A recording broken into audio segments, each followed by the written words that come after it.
இந்த சல்லீர்கள் என்பது பொதுவாக பெரும்பாலும் படங்கள் எடுப்பது கற்பனையாக இருக்கும். அந்த கற்பனையை கவர்ச்சிகரமாக எடுத்து அதை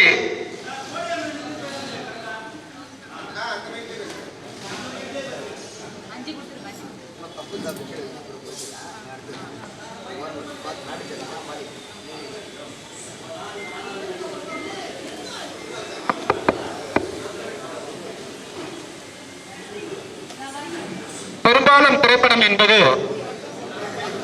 ஒரு ஒரு வாழ்வியலை, ஒரு வரலாறை காட்சி ஊடகத்தின் மூலமாக அதை மக்களுக்கு கடத்தக்கூடிய ஒரு வலிமையான ஊடகம் அது. அப்படிப்பட்ட அந்த வலிமையான ஊடகத்தின் மூலம் நமது ஈழத்தில் தமிழ் சமூகத்தின் ஒப்பற்ற நாயகன் மேதகு திரு வேலுப்பிள்ளை பிரபாகரன் அவர்களின் தலைமையில் ஒரு விடுதலை இயக்கம் ஈடுகொண்டு விடுதலைக்காக நின்றிருந்தது. அந்த விடுதலை இயக்கத்தில் மருத்துவ குழு தனது பங்களிப்பை எப்படி செய்தது என்பதுதான் சல்லீர்களின் கதை. ஒரு போர் வீரர் என்பவன் எதிரியை சுட்டு வீழ்த்தணும், கொலை செய்யணும், அவனை கொன்று ஒழிக்கணும், அதிகாரத்தை கைப்பற்றணும் என்பதுதான் விதி. ஆனால் அதையும் மீறி திரு பிரபாகரன் அவர்கள் மருத்துவ குழு ஒன்றை மருத்துவ களத்திற்கே அனுப்பி அங்கு மருத்துவம் செய்யக்கூடிய ஒரு குழுவை உருவாக்கிறார். அந்த குழுவின் பணி தனது இனத்தின் விடுதலைக்காக போராடும் போர் வீரர்களுக்கு மட்டும் மருத்துவம் பார்ப்பதில்லை. எதிரி ஆயுதம் இல்லாமல் நிராயுதபாணியாக விழுந்து அவன் உயிருக்கு போராடி கொண்டிருந்தால் அந்த போர் வீரனையும் காப்பாற்ற வேண்டும் என்ற உன்னத ஒரு அறம் சார்ந்த குணத்தை அங்கு நிறைவேற்றப்படுத்தியிருக்கிறார். அதுதான் உலகத்தில் சிறந்தது. எல்லா குழுவிலும் தன் சார்ந்த இனக்குழுவதான் காப்பாற்றுவார்கள். ஆனால் இங்கு எதிரிக்கும் மருத்துவம் பார்க்க வேண்டும், அவர்கள் உயிரை காப்பாற்ற வேண்டும். ஏனென்றால் மேதகு அவர்களின் திரு பிரபாகரன் அவர்களின் உன்னதமான ஒரு தத்துவம், ஒரு உயிர் உன்னதமானது, அந்த உயிரை காப்பாற்ற வேண்டும். ஆனால் அந்த உயிரின் உன்னதமானது எமது கௌரவம், எனது இன விடுதலை என்பதுதான் அவர்களின் தத்துவம். அப்படிப்பட்ட கதையை கற்பனையாக இல்லாமல் உண்மையில் நடந்த ஒரு ஒப்பற்ற கதையை இந்த சல்லீர்கள் குழு எடுத்த போது நமக்கு பல்வேறு தடைகள் வந்திருந்தது. படம் எடுத்து 5 ஆண்டுகளுக்காக ஏறக்குறைய 4 ஆண்டுகள் வெளியிட முடியாத ஒரு சூழல் இருந்தது. பிறகு வெளியிடும் போது சரி செய்தார்கள். இந்த படத்தை தமிழ்நாட்டில் வெறும் 26 திரையரங்குக்குள் சுருக்க பார்த்தார்கள். ஆனால் அது மதிப்புக்குரிய அண்ணன் சுரேஷ் காமாட்சி அவர்களின் பெரும் முயற்சியால், அவருடைய அறச்சீற்றத்தால் உலகெங்கும் பரவி வாழும் தமிழர்களிடம் போய் சேர்ந்தது. இதையெல்லாம் கண்டுணர்ந்து பார்த்துக் கொண்டிருந்த எங்களது மதிப்பிற்குரிய ஐயா திரு சகாயம் IAS அவர்கள் இப்படி ஒரு ஒப்பற்ற காவியத்தை, தமிழர் வாழ்வியலை, கற்பனை இல்லாத ஒரு நிஜ வாழ்வில் நடந்த ஒரு போர்க்களத்தின் அறத்தை உலகுக்கு இவ்வளவு துல்லியமாக எடுத்து சொல்லியிருக்கிறீர்கள். இந்த குழு ஒட்டுமொத்த தமிழர்களால் பாராட்டுக்குரியவர்கள், போற்றுதலுக்குரியவர்கள். அவர்களுக்கு நாம் நிச்சயமாக பாராட்ட வேண்டும். அப்படி என்று நினைத்து இந்த பாராட்டை ஐயா அவர்கள் முயற்சி செய்து இதை உருவாக்கி இருக்கிறார்கள். ஐயாவிற்கும் ஐயாவின் குழுவினருக்கும் நெஞ்சார்ந்த நன்றிகள். எல்லோரும் கரவொலியோடு வாழ்த்துக்கள் சொல்லுவோம். அன்று திரையிட மறுத்த இந்த ஆட்சியாளர்கள் அல்லது இங்குள்ள சதிகாரர்கள் இன்று இந்த திரைப்பட விழாவிற்கும் மின்சாரத்தை துண்டித்து நம்மளை சரி செய்தார்கள் என்பதை நீங்களாம் உணர்ந்து கொள்ள வேண்டும். தமிழ் சமூகம் உணர்ந்து கொள்ள வேண்டும். தமிழ் சமூகம் விடுதலை பெற்றுவிடக் கூடாது என்பதற்காக தொடர்ந்து செய்தார்கள். நாம் தான் புகழுக்கும் பணத்துக்கும் பதவிக்கும் ஆசைப்படாமல் நின்று இந்த சமூகத்தின் விடுதலைக்காக தொடர்ந்து போராட வேண்டும். ஆகவே இந்த நிகழ்வுக்கு வந்திருக்கிற அனைவரையும் மீண்டும் ஒரு முறை வரவேற்கிறேன். இந்த ஒப்பற்ற காவியத்தில் இந்த ஒப்பற்ற காவியத்தில் எனது பங்களிப்பு என்னவென்றால் உங்களுக்கு தெரிய வேண்டும். என் பெயர் ராவணன்குமார், எனது ஊர் பரமக்குடி. இப்படி ஒரு ஒப்பற்ற காவியத்தை படைப்பதற்கான ஆலோசனை நடந்து கொண்டிருக்கும் பொழுது எனது சொந்த பணத்தை 10 லட்சம் ரூபாயை கொடுத்து முதலாக ஒரு தீக்குச்சியை பெருத்தி வைத்தேன். அந்த தீக்குச்சி இன்று பிரகாசமாய் உலகெங்கும் தமிழர்கள் அறத்தை தீப்பிழம்பாய் பிளந்து கொண்டிருக்கிறது. அந்த ஒரு சின்ன வேலை நான் செய்தேன். இன்று உலகமெங்கும் சல்லீர்கள் தீயாய் பரவி கொண்டிருக்கிறது. அப்படி ஒரு வாய்ப்பை நாங்கள் எல்லோரும் சேர்ந்து உருவாக்கி இருக்கிறோம். அதுபோல இந்த படத்தை திரையிட முடியாத சூழல் இருந்தபோது நாங்கள் அணுகியது அண்ணன் சுரேஷ் காமாட்சி அவர்கள்தான். அண்ணன் கௌதமன், கார்ட்டூனிஸ்ட் பாலா, ஏகலேவன், இன்னும் எண்ணற்ற பேர்கள், அண்ணன் சீமான் அண்ணன், இப்படி எண்ணற்ற நபர்கள் தொடர்ந்து குரல் கொடுத்தார்கள், தொடர்ந்து முயற்சி செய்தார்கள். அதன் வெளிப்பாடு இன்று பெரிய வெற்றி ஏற்றிருக்கிறது. பொருளாதார ரீதியாக வெற்றி என்றால் தெரியாது, ஆனால் உலகத்தில் தமிழர்களின் ஆறாம் இப்படி உயர்ந்தது ஒன்று இருக்கிறது என்று இந்த உலகுக்கு பராசாட்டி இருக்கிறோம். அதுக்கு இன்று விழா எடுத்திருக்கிறோம். அது பாராட்டுக்குரியது, போற்றலுக்குரியது. எல்லோரும் நீங்கள் பாராட்ட வேண்டும் என்பதுதான் நோக்கம்.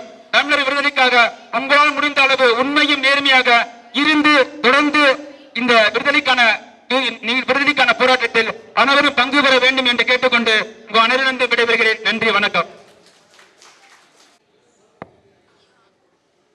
பேரன்பிற்கும் மரியாதைக்குரிய மக்கள் பாதையின் தலைவர், முன்னாள் மாவட்ட ஆட்சியாளர் ஐயா உயர் திரு சகாயம் ஐயா அவர்களுக்கு வணக்கத்தினை தெரிவித்துக் கொள்கிறேன். இங்கு வருகை தந்திருக்கின்ற இந்த விழாவின் சிறப்பு அழைப்பாளர்கள் மற்றும் இங்கு வந்திருக்கின்ற தயாரிப்பாளர்கள், இயக்குநர்கள் மற்றும் திரைக்கலைஞர்கள், மக்கள் பாதையின் பொறுப்பாளர்கள் மற்றும் பொதுமக்கள், உங்கள் அனைவருக்கும் எனது வணக்கத்தை தெரிவித்துக் கொள்கிறேன். இது ஒரு சாதாரண நிகழ்வாக நான் பார்த்ததில்லை. இது ஒரு சாதாரண திரைப்பட நிகழ்வாக நான் பார்க்கவில்லை. மாறாக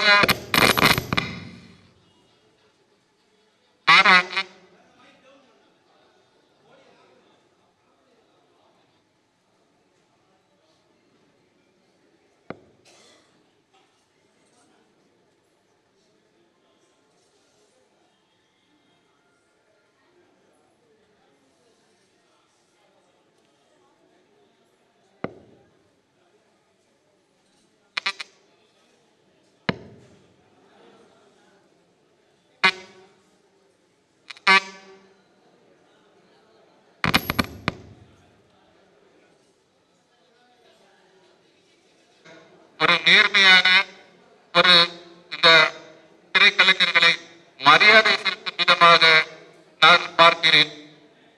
ஈழ விடுதலை போராட்டம் என்பது சாதாரண ஒரு அரசியல் போராட்டம் அல்ல.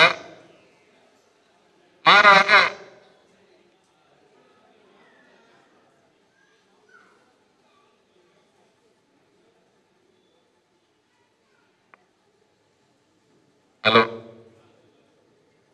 ஈழ விடுதலை போராட்டம் என்பது ஒரு சாதாரண அரசியல் போராட்டம் அல்ல.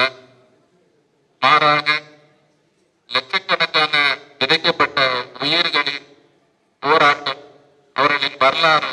அந்த வரலாறை திரைப்படமாக எடுக்க முன்வந்த நம்முடைய தயாரிப்பாளர்கள், மரியாதைக்குரிய சிஏது கருணாஸ் அவர்கள், மரியாதைக்குரிய திரைப்படத்தின் வெளியீட்டாளர் அண்ணன் சுரேஷ் காமாட்சி அவர்கள் மற்றும் திரு ராவணகுமார் அவர்கள், உங்களை எவ்வளவு பாராட்டினாலும் அது தகாது. காரணம், நீங்கள் நினைத்திருந்தால் தமிழகத்தில் ஏதாவது ஒரு கமர்ஷியல் படத்தை எடுத்து அதற்கு முதலீடு செய்து பேரும் புகழை நீங்கள் சம்பாதித்திருக்கலாம். ஆனால் நீங்கள் இந்த மண்ணின் மீதும் மக்களின் மீதும் இந்த தமிழ் சமுதாயத்தின் மீதும் அளப்பரிய உங்களுடைய அன்பை நீங்கள் இதன் முதல் காட்டியுள்ளீர்கள். உங்களுக்கு எனது மனமார்ந்த வாழ்த்துக்களையும் நன்றியையும் தெரிவித்துக் கொள்கிறேன். பொதுவாக ஒரு திரைப்படத்தை எடுக்க வேண்டும் என்றால், வரலாற்று திரைப்படத்தை எடுக்க வேண்டும் என்றால் மிக நேர்மையாகவும் மரியாதையாகவும் எடுக்க வேண்டும் என்று கூறுவார்கள். அந்த வகையில் இந்த திரைப்படத்தின் இயக்குனர் திரு கிட்டு அவர்கள் ஒவ்வொரு காட்சியிலும் மிகவும் அற்புதமாக ஒரு சாகத்தை நிகழ்த்தியுள்ளார் என்றுதான் கூற வேண்டும். அவருக்கு மிகப்பெரிய எதிர்காலம் உள்ளது. அவர் கண்டிப்பாக மிகப்பெரிய அடியில் வர வேண்டும் என்று நாங்கள் வாழ்த்துகிறோம், அவருக்கு நன்றி கூறுகிறோம். அதற்கு அடுத்தபடியாக இந்த படத்தின் நடித்த நாயகி சத்யா தேவி, செல்வன் நாயகன் மகேந்திரன், திருமுருகன் நாயகன், உண்மையிலே அவர்கள் படத்தில் நடித்திருக்கிறார்கள் என்பதை விட அந்த படத்தில் வாழ்ந்திருக்கிறார்கள் என்றுதான் கூற வேண்டும். மிகச் சிறப்பான நடிப்பு, மிகச் சிறப்பான கலைஞர்கள். உங்கள் அனைவரையும் நான் வாழ்த்துகிறேன், நன்றி கூறுகிறேன். அதற்கு அடுத்தபடியாக இந்த படத்தின் தொழில்நுட்ப கலைஞர்கள் மற்றும் இதற்காக உழைத்த அனைவருக்கும் எனது வாழ்த்துக்களையும் நன்றிகளையும் தெரிவித்துக் கொள்கிறேன்.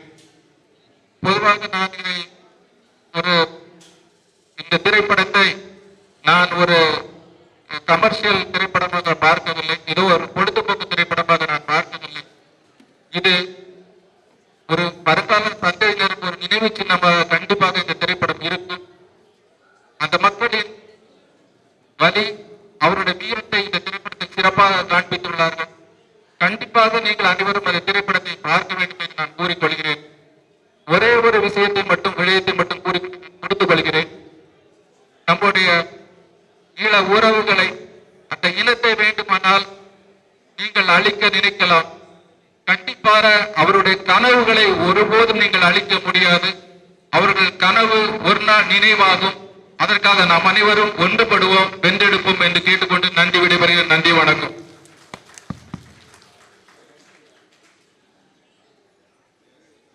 சிறப்புரையாற்ற இயக்குனர் ஐயா புகழேந்தி தங்கராஜ் அவர்களை அன்போடு அழைக்கின்றேன்.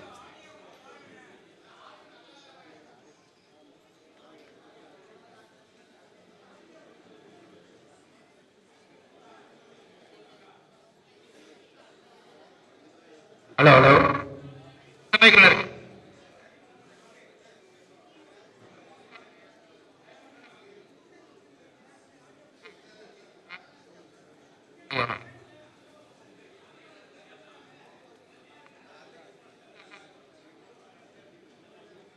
அதற்குரிய ஐயா திரு புகழேந்தி தங்கராஜ் அவர்களை உரையாற்ற அழைக்கிறோம்.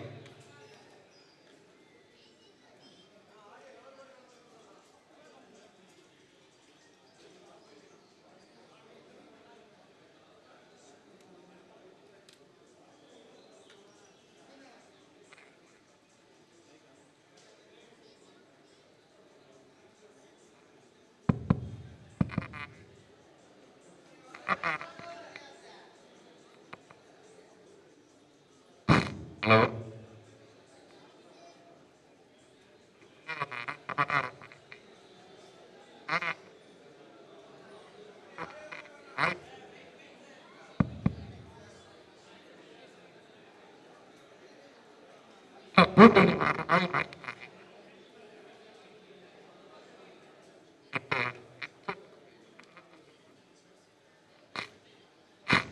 ஹலோ சமகால படைப்பை வாழ்த்துவதற்காக இந்த வாய்ப்பை கொடுத்ததற்கு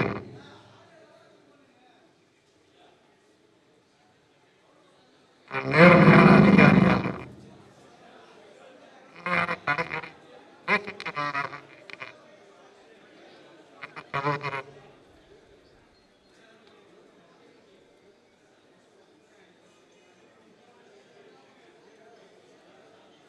ஹலோ ஹலோ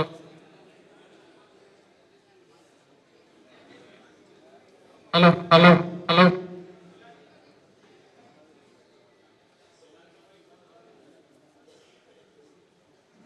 இந்த வாய்ப்பை சகாயம் அவர்களுக்கு என்னுடைய நன்றியை ஹலோ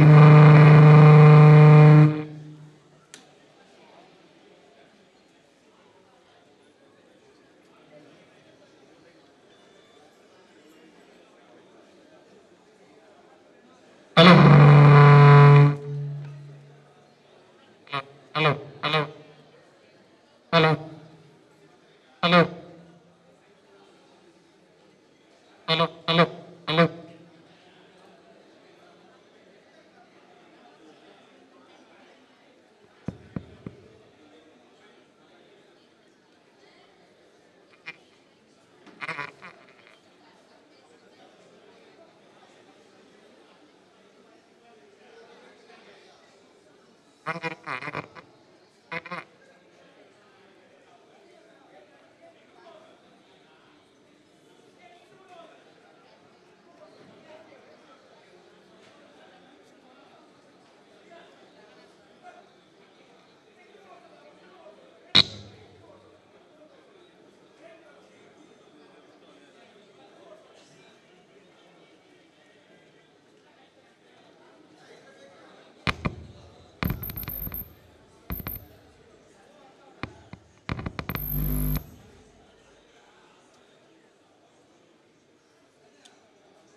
வணக்கம். ஹலோ ஹலோ ஹலோ ஹலோ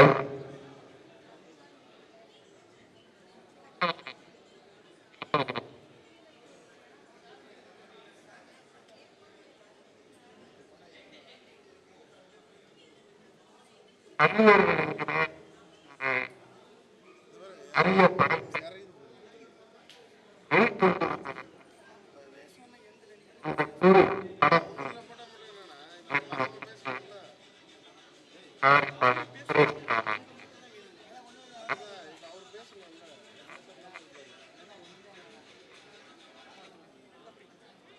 இயக்குனர் சுரேஷ், தயாரிப்பாளர் சுரேஷ் காமாட்சி என்று அத்தனை பேரும்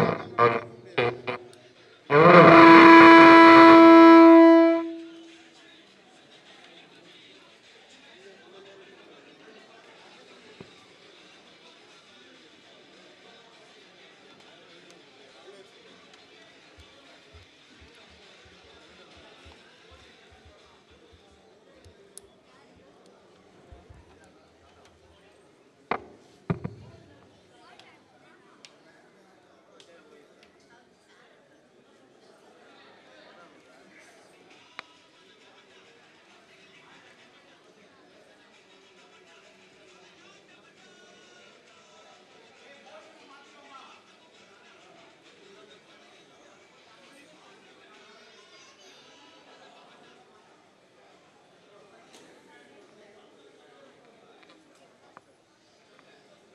ஹலோ ஹலோ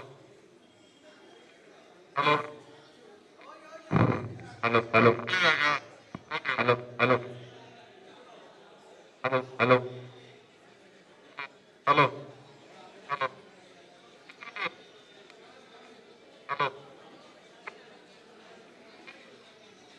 ஹலோ ஹலோ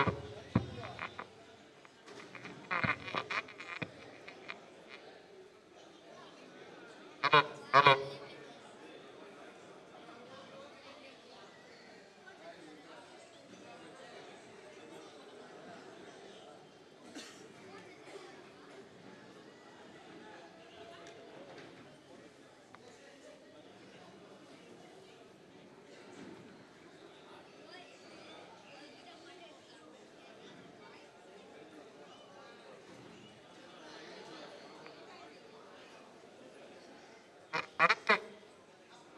முடிப்பதற்கு கொடுக்கிறோம். இன்னொன்று அது எடுத்தவரை வீடியோவில் ஒரு வெளிநாட்டு படத்தை பார்த்து அந்த ஷார்ட் கூட அப்படியே வைக்கிற இயக்குனர்கள் இங்கே பெரிய இயக்குனர்கள். வீடியோவில் ஒரு வெளிநாட்டு படத்தை பார்க்குறாங்க, அந்த கதையை அப்படியே அடாப்ட் பண்ணி ஷார்ட் கூட அப்படியே வைக்கிற இயக்குனர்களுக்கு மத்தியில் ஒரு உண்மை கதையை தன்னுடைய உண்மையான படைப்பாற்றலால் உயிர் கொடுத்து உருவாக்கி இருக்கிறான் கிட்டு. அதுக்காக கிட்டுவுக்கு நன்றி சொல்லுவேன். நான் படம் எப்படி எடுக்கணும்னு பாடம் எடுத்திருக்கிறது சல்லியர்கள். இது யாருக்கான படம்? நமக்கான படமா என்ற கேள்வியை நாம் எழுப்ப வேண்டியிருக்கிறது. இது நமக்கான படம். அந்த பிள்ளை சத்யாதேவியுடைய ஊடுருவி பார்க்கிற வீடுகள், அந்த கண்களை மறக்கவே முடியாது. 2 முறையும் டவுன்லோட் பண்ணி தான் பார்த்துருக்கேன். ஓடிடியில் பார்க்க முடியல, ஓப்பன் ஆகலை. அது டவுன்லோட் பண்ணி பார்த்துருக்கோம்.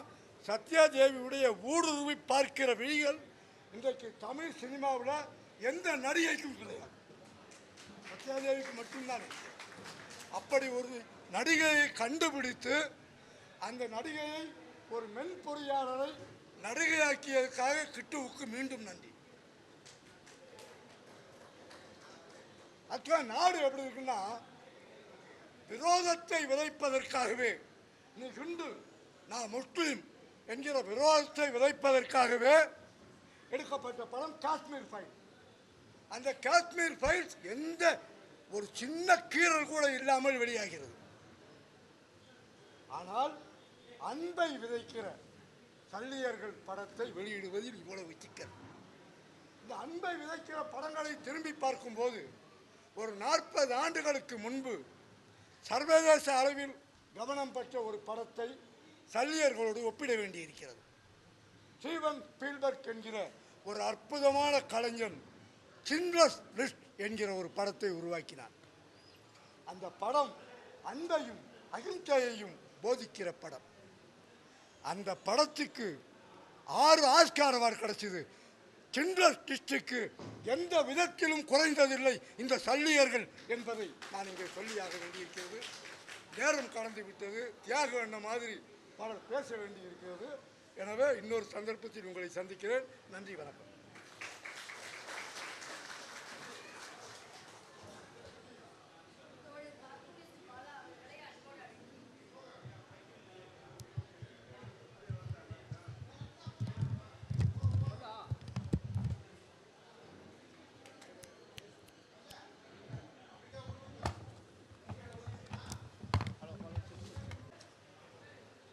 அதாவது சல்லியர்களுக்கு படத்தை நம்ம பாராட்டலான்னு வந்தோம். ஆனால் பாராட்டுறதுக்கான முன்னாடியே அது சல்லித்தனமாக சில வேலைகள் நடந்து போச்சு. எடுத்த உடனே நிகழ்ச்சி ஆரம்பிக்கிறதுக்கு முன்னாடியே பார்த்தீங்கன்னா மின்சாரத்தை கட் பண்ணாங்க. இப்போ ஆடியோ பிரச்சனை, இப்படி பல பிரச்சனைகள் நடுவில் அந்த படம் துவங்கினதுலேருந்து அந்த படத்தை வெளியிடுற வரைக்கும் எல்லாமே பிரச்சனையாக தான் இருந்தது. ஆனால் இவ்வளோ பிரச்சனைகளுக்கு நடுவுலையும் கூட அந்த படத்தை வெளியே கொண்டு வந்து அதை சிறப்பாக இயக்கம் செய்த தம்பி கிட்டுவுக்கும், அதை வெளியிட்ட தயாரிப்பாளர்கள், அண்ணன் வெளியிட்ட சுரேஷ் காமாட்சி உள்ளிட்ட எல்லாருக்கும் நன்றி. ஒரு படம் ஒரு படைப்பாளி என்னதான் சிறப்பாக அந்த படைப்பை கொண்டு வந்தாலும் கூட அந்த படைப்பை மக்களிடம் கொண்டு போய் சேர்க்கறது மிக முக்கியமானது.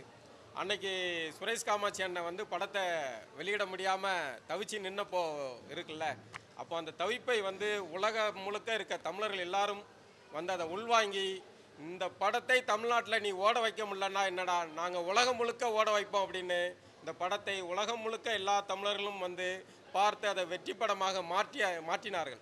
அதனுடைய விளைவு தான் இன்றைக்கி இந்த படத்துக்கான பாராட்டு விழா. இதில் நடித்த எல்லாருக்கும் பாராட்டுகள். குறிப்பாக அந்த தங்கை சத்யாதேவி நடிகையாக நடித்த அந்த தங்கையுடைய நடிப்பு மிக சிறப்பான நடிப்பு. அதாவது ஒரு ஓவியராக சொல்கிறேன், கண்களில் ஒரு செய்தியை கடத்த முடியும் அப்படின்னா அது சிலருக்கு மட்டுமே சாத்தியமாக இருக்கும், சில கண்களுக்கு மட்டுமே அந்த சிறப்பு இருக்கும். அப்படி இந்த நடிகையுடைய சத்யாதேவியோடைய கண்கள் அந்த கதாபாத்திரத்துக்கு மிக சிறந்த ஒரு நடிகையை தேர்வு செஞ்சு இருக்காங்க அப்படிங்கிறதுக்கான சாட்சியாக அந்த கண்கள் இருந்தது. ரொம்ப அற்புதமாக நடிச்சிருந்தாங்க. அதாவது ஈழத்தில் நடந்த ஒரு போர் பல்வகையான அந்த போரில் போராட்டத்தில் அந்த படைப்பிரிவில் பல வகையான வீரர்கள் இருந்தாங்க. அதில் இந்த சல்லியர்கள் அப்படிங்கிற அந்த படைப்பிரிவு ஒரு மகத்தான ஒரு பிரிவு. மற்றவர்கள்லாம் ஆயுதத்தை தூக்கி சண்டை போடுற நிலையில் இதில் வந்து அதில் காயம்பட்டவர்களை காப்பாற்றக்கூடியவர்கள், அது குறிப்பாக வந்து காயம்பட்டவர்கள் யாராக இருந்தாலும் எவராக இருந்தாலும் நம்மை கொல்ல வந்த எதிரியாக இருந்தாலும் கூட அவர்களை காப்பாற்ற வேண்டும் என்ற அறம், அந்த அறத்தை போதிக்கக்கூடிய படம். அன்பு தான் இந்த உலகத்தில் எல்லாத்தையும் விட சிறந்தது அப்படிங்கிறத இந்த படத்தின் மூலமாக காட்சிப்படுத்தியிருக்கிற இயக்குனர் கிட்டுவுக்கு மிக மிக பாராட்டுகள். இது ஒரு மிகச்சிறந்த திரைப்படம். இந்த ஒரு படைப்பை கொண்டாடிய மக்களை, அதன் பிறகு இந்த படைப்பை வந்து எல்லாரிடம் கொண்டு போய் சேர்க்கணும் அப்படிங்கிற அந்த குழுவினருடைய முயற்சியை அடுத்த கட்டமாக பாராட்ட வேண்டியது மிக மிக முக்கியமானது. அதற்கான முன்னெடுப்பை வந்து அண்ணன் சகாயமாவும் அவர்களுடைய மக்கள் பாதை பேரியக்கமும் வந்து இந்த நிகழ்ச்சி ஏற்பாடு பண்ணியிருக்காங்க. அது இன்னும் பாராட்டுக்குரியது. ஏன்னா ஒரு படைப்பாளி என்னதான் சிறப்பான படைப்பை கொடுத்தாலும் கூட அந்த படைப்பை திரும்ப அங்கீகரித்து நாங்கள் உன் கூட இருக்கோம் அப்படிங்கிறத சொல்கிறது வந்து சமூகத்தின் கடமை. இது ஒரு அறம் சார்ந்த செயல். அந்த அறத்தை வந்து அறத்தோடு வாழக்கூடிய அண்ணன் சகாயம் அவர் வந்து அதை சிறப்பாக முன்னெடுத்திருக்கிறார். எல்லாருக்கும் வாழ்த்துக்கள். நன்றி, வணக்கம்.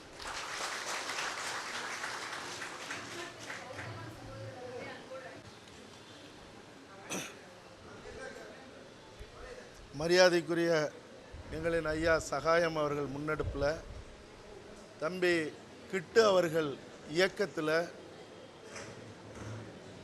சகோதரர் கருணாஸ் அவர்கள் தயாரித்து, சகோதரர் சுரேஷ் காமாட்சி அவர்கள் வெளியிட்டு, ஒரு பெரும் போராட்டத்திற்கு பிறகு கூட நம்ம கிராமத்தில் சொல்கிறது போல் ஒரு பிரசவமாக கொண்டு வர முடியாத ஒரு கையறு நிலையில் இறுதியாக ஓடிடி தளத்தில் கொண்டுட்டு வந்து உலகம் முழுக்க ஒரு பேரதிர்வை ஏற்படுத்திய சல்லியர்கள் படத்தினுடைய நடிப்பு கலைஞர்கள், தொழில்நுட்ப கலைஞர்களுக்கான இந்த பாராட்டு நிகழ்வில் பங்கெடுத்து கொண்டிருக்கிற பெருமரியாதைக்குரிய பேரன்பிற்குரிய எங்களுடைய தாய் தமிழ் உறவுகள், ஊடகத்தினர், உங்கள் அனைவருக்கும் வணக்கம். அது இந்த நிலைங்கிறது இருக்குல்ல, ஓடிடியில் இந்த படத்தை கொண்டுட்டு வந்ததாக இருக்கட்டும், அதை முழுமையாக கொண்டுட்டு போகாத நிலையாக இருக்கட்டும், அதுக்கப்புறம் ஒரு பொறுப்புணர்வோட ஒரு தேர்ந்த பொறுப்புமிக்க கலைஞர்களை பாராட்டுகிற ஒரு நிகழ்வை கூட ஒரு மன நிம்மதியோடு நடத்த முடியலங்கிற ஒரு துயரம் இருக்குல்ல, இது உலகத்தில் எந்த இனத்துக்கும் வராது. மின்சாரத்தை துண்டிக்கிறது, அதுக்கப்புறம் இது எதாச்சும் நடந்ததா இல்லாட்டி போனால் என்னன்னு கூட தெரியல, ஒளி வாங்கி பிரச்சனை, இதெல்லாம் வந்து ஆந்திராவிலேயே கர்நாடகத்திலே இதெல்லாம் நடந்துருமா? 50,000 ஆண்டுகள் வரலாறு கொண்ட எங்களுடைய தமிழினம்னு சொல்லிக்கிற இந்த இனத்துல தான் இந்த ஈனமானங்கட்ட செயல்கள்லாம் நடக்குது. இது எப்பயாவது முடிவுக்கு வரும் இந்த காலகட்டத்தில் அப்படின்னா அதுக்கும் வழி இல்லை. இங்கே முடிவுக்கு வர்றதுக்கான சூழலே இல்லை. ஏன்னா வீரத்தோடையும் அறத்தோடையும் இந்த பூமி பரப்பில் கடந்த இந்த ஒரு நூற்றாண்டுக்குள்ள ஒரு அரசு இருந்ததுன்னா அது எங்களுடைய தாய்க்கும் தாய் மொழிக்கும் சமமான எங்களுடைய தமிழீழ தேசிய தலைவர் மேதகு பிரபாகரன் ஆண்ட அந்த ஈழ அரசு தான்.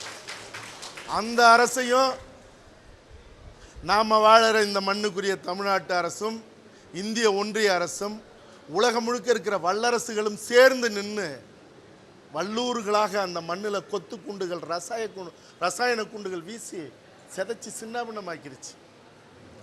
அந்த வழியை, அந்த வரலாற்றை நாங்கள் எப்படியெல்லாம் வாழ்ந்தோம் அந்த ஈழ மண்ணில் அப்படிங்கிற அந்த ஒரு உன்னதமான நிகழ்வுகளை தாங்கின ஒரு சல்லியர் படைப்பை இன்னைக்கு கொண்டுட்டு வந்து எந்த இடத்துலையும் நினைச்ச மாதிரி அதை கொண்டுட்டு போய் சேர்க்க முடியலங்கிறது தான் இங்கே கொடுமை. இந்த படத்தை வெளியிடுறதுக்காக சகோதரர் சுரேஷ் காமாட்சி அவர்கள் பிரசாத் லேபில் போட்டுட்டு தேட்டர் லிஸ்ட்டை என்கிட்ட சொல்கிறாரு. இரவு 8 மணிக்கு சொல்கிறாரு. 26 தேட்டரு, அதுவும் ஒரு காட்சி தான் கொடுக்குறாங்க. என்ன செய்யறதுன்னு தெரியல. தியேட்டரில் வெளியிட்டா வெளியிடுற காசு உட்பட ஒரே ஷோ கொடுத்து ஒரு ஷோ கூட ஆள் வரலன்னு மறு ஷோவே கேன்சல் பண்ணிடுவானுவா? அது ஓடிடி தளத்துக்கு கொடுக்கறதா இல்லை தியேட்டரில் ரிலீஸ் பண்ணுறதா? இதை யாருக்கிட்ட சொல்லி இதை வெளிப்படுத்தன்னு தெரில. நாளைக்கு வெளியிடுன்னு சொல்லியாச்சு, ஆனால் தியேட்டர் லிஸ்ட் இப்போ தான் வந்திருக்கு அப்படின்னு அவர் சொல்கிறார். என்கிட்ட கூப்பிட்டு கொஞ்சம் வர முடியுமா, ஒரு 20 நிமிஷத்தில் வர முடியுமாங்கிறாரு. நான் என் நண்பரோட வெளியே முக்கியமான விஷயத்துக்கு போகிறதா இருந்ததை உடனே கேன்சல் பண்ணிட்டு பிரசாத்துக்கு வந்து அந்த அவலத்தை, அந்த ஓலத்தை, அந்த கொடூரத்தை உலகத்துக்கு முன்னாடி வெளிப்படுத்தி அடுத்த நாள் அது ஓடிடியில் வந்தது. உலகம் முழுக்க இருக்கிற தமிழர்கள் பார்த்தார்கள். முடிஞ்ச வரைக்கும் முழுமையெல்லாம் கொண்டுட்டு போய் சேர்த்ததெல்லாம் சொல்ல முடியாது. அது வெற்றியா அப்படின்னா வெற்றி இல்லை, தோல்வி தான். அது சல்லியர்களுக்கான தோல்வி அல்ல, 12 கோடி தமிழர்களுக்கான தோல்விங்கிறத இந்த மானங்கட்ட இனம் இனியாவது உள்வாங்கணும்.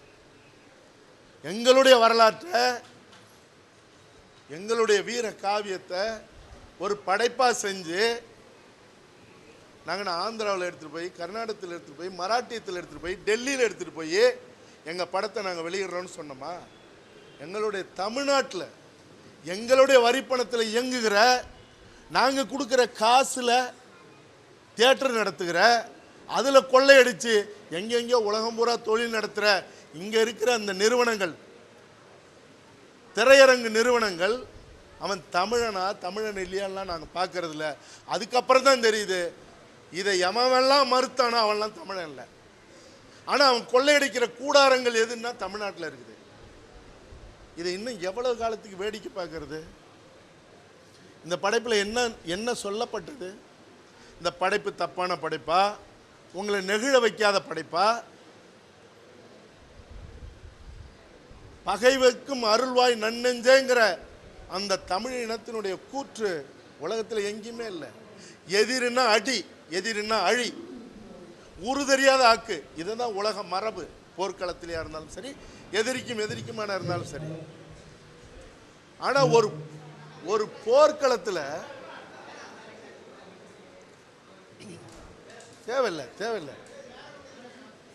தேவையில்லை. ஒரு போர்க்களத்தில் அவன் நம்மளை கொல்றான் எதிரி, நாம் அவனை கொல்லணும். ஆனால் அடிபட்டு விழுந்த உயிரை எதிரியா நிற்கிற கூட்டம் அவனை தூக்கிட்டு போய் ஓடி ஒவ்வொரு நொடியா அவனுடைய உயிரை மீட்டெடுக்கிற அந்த உன்னதமான மரபு இருக்குல்ல, அது உலகத்திலேயே எங்களுடைய ஈழ மண்ணில் மட்டும்தான் இருந்தது. எங்களுடைய தலைவர் பிரபாகரன் படையில் மட்டும்தான் அது அந்த நிகழ்வெல்லாம் சாத்தியமாயிற்று. அது மட்டும் இல்லை, இதெல்லாம் பேசுகிற காலமாக எனக்கு தெரியல. இனி பேசுறதுக்கான இடமே இல்லை. அதாவது நீங்கள் இந்த படைப்பில் ஒரு மருத்துவர் அணி, அந்த மருத்துவர் அணி காப்பாத்துச்சு, அவங்களையும் வாழ வச்சு நம்மளும் வாழறதுக்கு எப்படி போராடணுங்கிற ஒரு ஒரு ஒரு ஒரு ஒரு அந்த அற்புதமான விஷயத்தை இந்த படைப்பு பதிவு பண்ணியிருக்கு. நீங்கள் முள்ளிவாய்க்கால் இறுதி யுத்தத்தில் 50க்கும் மேற்பட்ட தலைவருடைய தளபதிகள், 50க்கும் மேற்பட்டவர்கள் உயிருக்கு உயிராக, தோழமையாக, தோளோடு தோள் நின்று ஒன்றா உண்டு உறங்கி வியூகம் அமைத்து இந்த உலகத்துக்கு யாருன்னு சொன்ன தலைவர் பிரபாகரனுடைய படையினுடைய தளபதிகள் 50க்கும் மேற்பட்டவர்கள் எதிரி வீசின அந்த ரசாயன குண்டுகளில் அணைஞ்ச ஊதுபத்தியிலிருந்து புகை வருவது போல உடலெல்லாம் கருகி, அதை உடம்பு வெடித்து அதிலிருந்து கரிய நிற ரத்தம் கசிஞ்சு அதிலிருந்து புகையா போயிட்டு இருக்கிற அந்த உடல்களை அடுக்கி வச்சிருந்த அந்த இடத்தை தலைவர் அவர்கள் பார்வையிட்டு தன்னை முழுவதுமாக அடக்கி கொண்டு, சாமானியனாக இருந்தாலும் கூட ரத்தம் கொதிக்கும். இதை கேட்கும்போது கூட அவன் தமிழனா இருக்கணும்னு அவசியம் இல்லை, அவன் மனிதனா இருந்தா போதும். ஆனால் அந்த தலைவன் பின்னங்கையை கட்டிக்கிட்டு அப்படியே ஒருவராக பார்த்து தன் மனசுக்குள்ள அவர்களோட பழகுனது, அவங்க தன்னோட நின்னது, இப்போ இல்லாத போனது அப்படிங்கிற அந்த மனநிலையில் அப்படி கடந்துட்டு வரும்போது அவர்கிட்ட பக்கத்தில் சொல்லப்பட்ட ஆலோசனை என்ன தெரியுமா? எதிரிகளுடைய கூடாரங்கள், எதிரிகளுடைய வீடுகள், முக்கியமாக கொழும்பு, முக்கியமான இடத்தெல்லாம் மனித வெடிகுண்டுகளாக நம்மளுடைய போராளிகள் நிற்கிறாங்க. நீங்க தலை அசைச்சா போதும், ஒத்த நொடியில மொத்த யுத்தத்தையும் நிறுத்தலாம் அப்படின்னு சொன்னபோது அவன் எந்த மனிதனா இருந்தா கூட அவன் வீரனா இருக்கணும், போராளியா இருக்கணுங்கிறதுல எவனா இருந்தாலும் உடனே அழி, நம்மளுடைய இனத்தை, நம்மளுடைய மீதம் இருக்கிற உயிர்களை காப்பாத்துன்னு தான் சொல்லுவான். ஆனால் அந்த தலைவன் சொன்னது, எதிரிகளும் இராணுவமும் அதிகார வர்க்கமும் தான் நமக்கு எதிரானவர்களே தவிர அவர்கள் வீட்டு குடும்பமோ, அவர்கள் வீட்டு பெண்களோ, அவர்கள் வீட்டின் குழந்தைகளோ இல்லை. அந்த வீட்டு பெண்களும் அந்த வீட்டு குழந்தைகளும் நம் வீட்டு குழந்தைகள். ஒருபோதும் அந்த குடும்பத்தை அழிக்கக்கூடாது, அந்த குழந்தைகளை கொல்லக்கூடாது. என்னுடைய சுய நினைவு இழந்தாலும், எனக்கு ஏதாவது ஏற்பட்டாலும் கூட எந்த சூழ்நிலையிலும் அப்படிப்பட்ட முடிவை எடுக்கக்கூடாது. மரபோட இயங்குவோம், அறத்தோட சண்டை போடுவோம், எதிரியா நேருக்கு நேராக நின்று சண்டையிடுவோம். காலம் ஒரு நாள் பதில் சொல்லும். அறம் வெல்லும்னு சொன்ன உலகத்தில் ஒரு தலைவன் யாராவது உண்டா? ஆக எதிரி விழுந்தவனை காப்பாத்தின இந்த படைப்பினுடைய அந்த நாயகன் மட்டும் இல்லை, தமிழினத்துக்கே நாயகனாக இருந்த எங்கள் தலைவர் பிரபாகரன் அத்தனை தளபதிகளும் செத்து கொத்து கொத்தாக தன்னுடைய உறவுகளும் பிள்ளைகளும் சாகும்போது கூட எதிரியை மட்டும் அடிப்போன்னு சொன்னதுனால தான் நீங்கள் ராஜபக்சேவை அந்த மண்ணில் தமிழன் அடித்து துரத்தல, ராஜபக்ஷ அரண்மனையை தமிழன் எரிக்கல, சிங்கள கூட்டம், சிங்கள இளைஞர்கள் அடித்து துரத்தினது மட்டும் இல்லை, அவர் ஓடி திருகோணமலையில் இருக்கிற கப்பல் துறைமுகத்தில் ஒளிஞ்ச அந்த நிலை இருக்க, அந்த நிலையில் அடித்து எல்லாத்தையும் கொளுத்தி விட்டு சிங்கள வீதியில் ஒரு சிங்கள இளைஞன் சொன்ன வார்த்தை, இந்நேரம் பிரபாகரன் இருந்திருந்தால் நாங்கள் நிம்மதியாக இருந்திருப்போம்னு சொன்னான். உலகம் பார்த்தது அது. அப்படி ஒரு ஆரம்பிக்க இனத்தினுடைய வீரத்தை, வரலாற்றை எடுத்து எங்கள் மண்ணில், எங்கள் தமிழ் இனத்தில், எங்கள் தமிழர் நிலத்தில் ஓட வைக்க முடியலங்கிறது இருக்குல்ல. முன்னாடி சொன்னது போல சல்லியர்கள் படத்தின் தோல்வி அல்லது தமிழினத்தின் தோல்வி. என்ன செய்யணும்? அதுக்கு என்ன செய்யணும்? ஒரு அரசாங்கம் என்ன செய்யணும்? இப்படிப்பட்ட திரையரங்கு உரிமையாளர்கள் இருந்தா உடனடியாக அவர்களுடைய உரிமையை ரத்து செஞ்சிருக்கணும். செஞ்சாங்களா? செய்யல. ஏன் செய்யல? இந்த இனத்துக்கான அரசாக இருந்தால் அது செஞ்சிருக்கும். அதான அர்த்தம். அதுல துடிச்சிருக்கும்ல. சுரேஷ் காமாட்சி கூப்பிட்டோடனே நான் ஏன் ஓடணும்? இவ்வளவு நடந்ததுக்கு அப்புறம் சகாயமையா ஏன் இந்த விழாவை நடத்தணும்? இனியாவது சூடு சொரண இந்த இனத்துக்கு வருமாங்கிற ஒரு தவிப்பும் கவலையும் தான். இப்போ என்ன செய்யணும்? இந்த இனத்துக்கான அரசை உருவாக்கணும். சரி, இனத்துக்கான அரசு இந்த எங்களுடைய கலை, கலாச்சாரம், பண்பாடு, வரலாற்றை காப்பாற்ற முடியாத நிலை இருக்கட்டும். அப்போ இந்த தமிழ் இனத்துக்குன்னு இருக்கிற தலைவர்கள் எங்கே போனாங்க? நாக்கு வழிக்கவா? என்ன செஞ்சிருக்கணும்? ஒரு 100 பேர், ஒரு 500 பேர், இல்லை ஒரு 50 பேர் அவன்கிட்ட போய் என்னன்னு கேள்வி கேட்டிருந்தா அவன் அடுத்த நொடிய 500 திரையரங்கு கொடுத்துருப்பானா? அப்படி அவன் கொடுக்க முடியலன்னா உனக்கு என்னடா இங்க வேலை அப்படின்னு ஒரு உச்சமா ஒரு குரலை எழுப்பியிருந்தா, அதையும் தாண்டி அவன் கொடுக்கலன்னா உனக்கு இங்க என்னடா வேலை, உடனே அப்புறப்படுத்துறான்னு அவனை அப்புறப்படுத்துற வேலையை தொடங்கி இருந்தால் இவனை மாதிரி இருக்கிறவன்லாம் என்ன செஞ்சிருப்பான்? அப்ப யாரோட குற்றம் இது? இந்த இனத்துக்குன்னு இருக்கிறேன்னு சொல்ற தலைவர்கள் என்ன செஞ்சாங்க? இந்த இனத்தை காக்கிறதுக்காக போராட்ட களத்தில் நின்றவங்கெல்லாம் என்ன பண்ணாங்க? நான் தான் அன்னைக்கே சொன்னேன், எல்லாரும் தயாருன்னா போய் அவன்கிட்ட நிற்போன்னு. யாரும் அதை பற்றி பேச்சே இல்லை. ஆனால் இதே நிலை நீடிக்குங்கிறதுலாம் இல்லை. எல்லா காலத்திலும் இப்படியே தமிழினம் இருந்துடணும்லாம் சொல்ல முடியாது. ஏன்னா ஜல்லிக்கட்டுக்கு இங்கே சொல்லிவிட்டு தான் அவனியாபுரத்துக்கு வாடிவாசலில் போய் நின்னோம். மொத்தம் ஒரு 25 பேர் தான். கத்திப்பாராவில் நின்னதும் 25-30 பேர் தான். இதே நிலை தொடர்ந்தால் இவர்கள்ட்ட போய் கேள்வி கேட்குற வேலையெல்லாம் இனி தமிழினம் கேட்கக்கூடாது. அடியோடு அப்புறப்படுத்துகிற வேலையை செய்யறதுக்கு என்னைக்கு ஒரு செயலாக இந்த இனம் தொடங்குதோ அன்னைக்கு தான் சல்லியர் போன்ற படைப்புகள் தமிழ் இனத்தில் ஒரு பெருங்காவியமாக ஒட்டுமொத்த தமிழினமே கொண்டாடுகிற ஒரு சூழலை உருவாக்க முடியும். ஏன்னா சல்லியர் தொடங்கிருச்சு. ஏற்கனவே அவர் மேதகு படம் எடுத்தார். ஒரு அற்புதமான ஒரு தொழில்நுட்ப கலைஞர்.